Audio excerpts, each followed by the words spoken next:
Hello, today we're going to start a new project and we're going to be making a quilt out of this book, Simply Jelly Rolls by It's So Emma.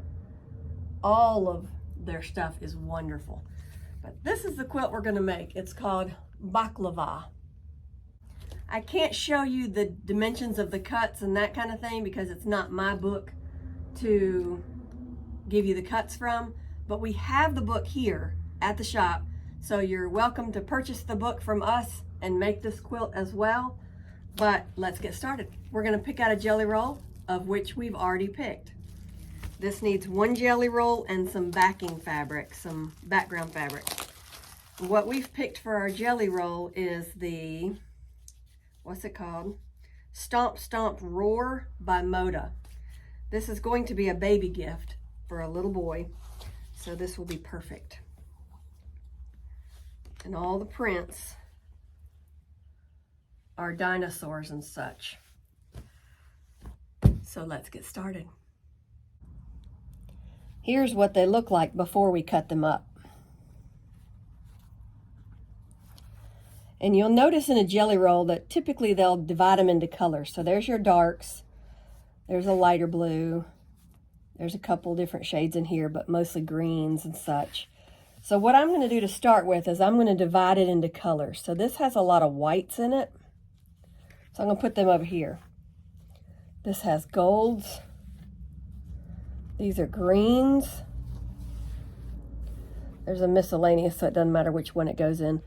And these are all blues. So we're going to put them into these categories because I don't want this pattern to be all blues right here and all greens over here. I want it all mixed up, so I'm going to divide it into colors. We now have all of our cuts made from this book for the pattern that we're using, which was, if you recall, it's in the Simply Jelly Rolls book, and it's called Baklava.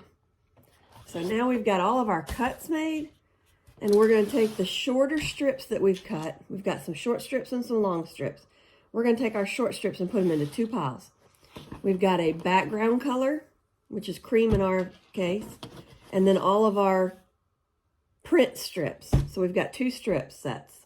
We're going to take one from each and sew them right sides together. We're not messing with the long strips right now, just the short ones. We're going to sew a 1/4 inch down this side of the fabric, right sides together.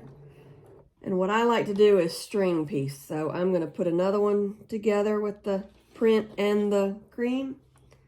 Sew it. I'm going to keep doing this until I'm done with all these creams.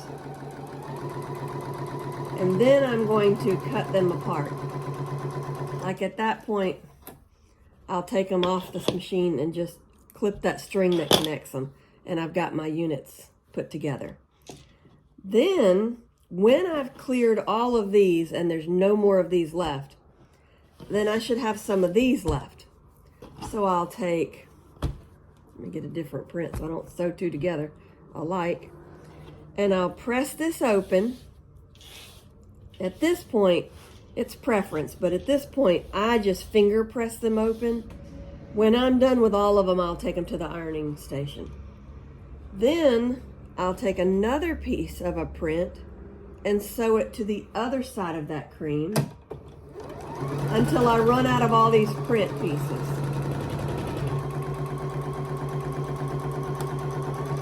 I'm going to again sew that at a 1/4 inch seam allowance. I'm going to string piece them just like I did a minute ago. And then I'll have this unit. So once I've got all of these units done, I'll press them flat, set them to the side, and then we'll start working on the longer pieces. And then we'll start assembling the quilt. So this is a very easy quilt. It's a very beginner-friendly quilt, and it is a adorable quilt when it's done. So let's continue. We'll grab another piece to this cream side, put a print side on it, sew it up. We're going to keep going until we get both of these stacks done.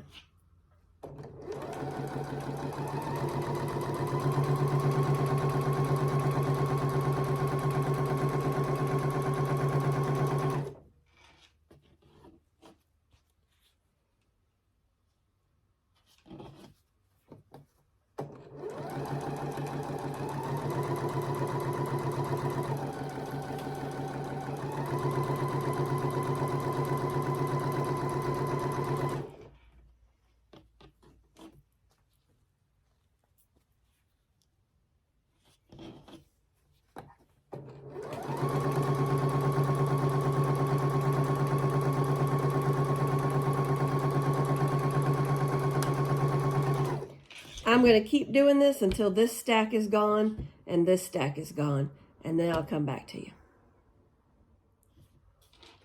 One thing you want to keep in mind when you're sewing these strips together, when you get to this stage of it and you're sewing these together, when you get towards the end of your stack, you want to make sure that you're not putting two of the same strips on either side of this background fabric. So I don't want two that look like this or two that look like this. So I'll pan them out across my table, and then I'll just start picking and making sure that they don't match. That way it's more scrappy when I'm finished with this quilt. So keep that in mind as you get closer to the end of your stacks. One more thing I want to show you on this one is my pieces, some of my pieces are directional. Some of my pieces are not. But the ones that are, in some quilts, in most quilts, directionals pieces are important. You want them all going the same direction. This particular quilt, these pieces like this are going to be going this way and this way. So I'm not concerned with directional on this particular quilt because I do want some going this way and some going this way. I'm not going to worry about, okay, this has to go this direction and this has to go this direction. I'm just putting them together. It's a personal preference. If you want yours all directional, if yours is a directional piece, then by all means put yours directional. But for this quilt, for me, I'm not concerned with directional. I want them going all which ways. So that's just one little tidbit I wanted to throw in there. Now that I've got all my smaller units sewn together, I'm taking it to the ironing table and I'm going to press them open. And the way you press, different people press different ways. It's a preference issue, however you want to do it. But I put mine like this. I'm going to press these seams to the darker side. So I'm just going to press it flat like that. I'll press one, then the other. Then I like to just stack them on top of each other. That way that bottom piece is still getting ironed. So if there's any issue in it at all, it's still getting ironed.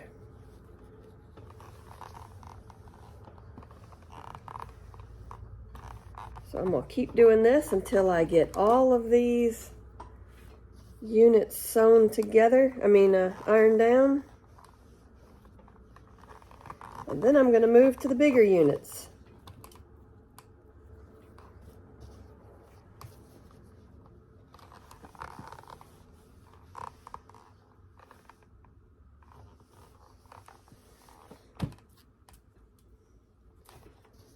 So that's it. I'll just keep doing this until I'm done with these smaller units and move on to the bigger units.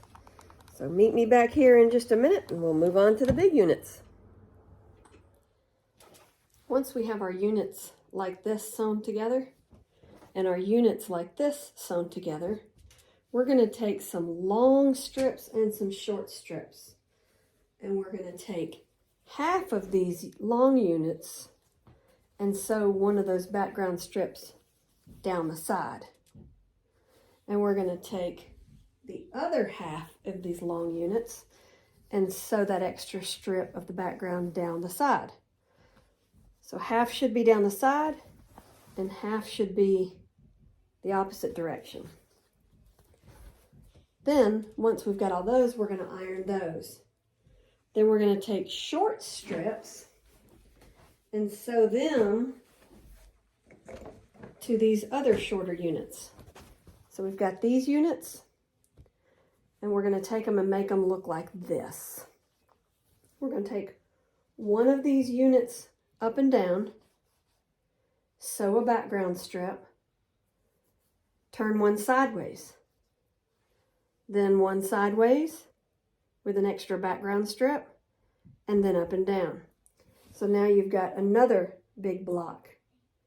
Once we get all of these sewn together in this fashion, we'll have all of our little blocks looking like this and all of our big blocks looking like this. So then we're going to take them to the ironing board and we are going to iron them flat. We're going to turn the iron on, and we're going to start ironing these units flat. I always press to the dark side when possible. So that's what my back of these units are going to look like. I'm going to do that to all these units, and then we're going to come back and put it together.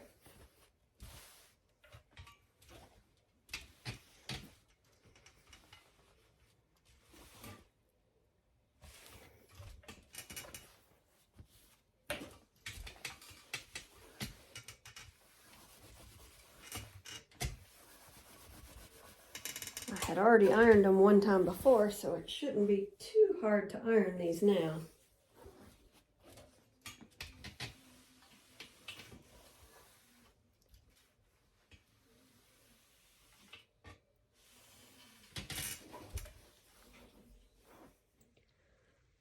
What we did next was take this unit, sew it to this unit, sew it to that unit, make 4 rows. Then we sewed this strip of background fabric all the way across one row, added another row, added another row, and added another row. So we've got 4 rows with the sashing of the background fabric in the middle of that. Now we need to iron it, and after we iron it, we'll add our borders, and then we're done. So let's go to ironing. Now here it is with the borders on it.